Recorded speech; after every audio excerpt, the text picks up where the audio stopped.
It was affecting how I can raise my kids. Now, when I took them to the doctor, they gave me papers. I really didn't know what they were saying. Okay, let's just break the word down again like we did, remember? I finally realized that I have a problem, and the more I tried to overcome the problem, the difficult it was for me, so I didn't push back. I just kind of went with the flow, and I learned to adapt.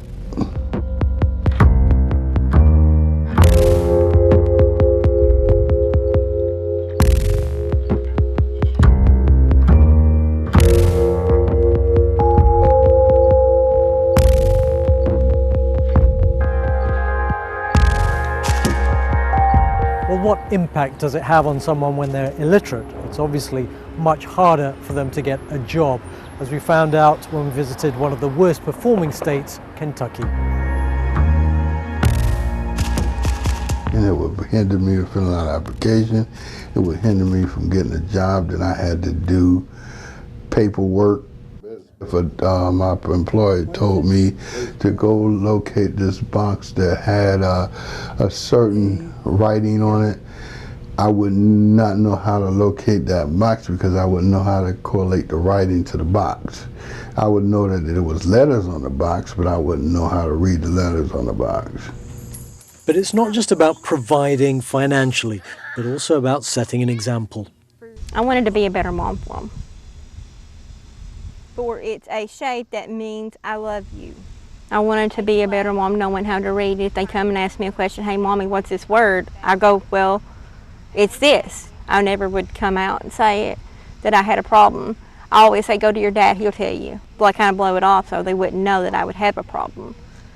But now when he usually comes to me, I usually tell him what it is, if mommy knows. What stopped you from learning to read? My parents and the schools. They didn't want to help me get more learning. So they stuck me in special ed. And they thought that was going to help, but it didn't. When compared to other developed countries around the world, the US fares much worse than many of them. But why is that? Well, many like Peggy complain that the system fails those who need a little bit of extra help. And there is huge disparity in the resources at schools in rich and poor areas.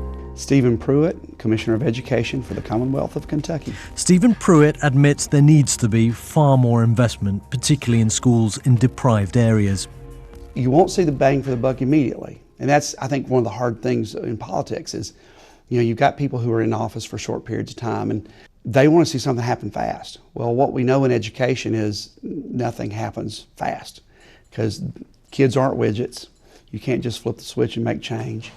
You deal with biases, whether implicit or explicit, and you've got to change a culture, and that takes years to do. Planes flew overhead and people danced.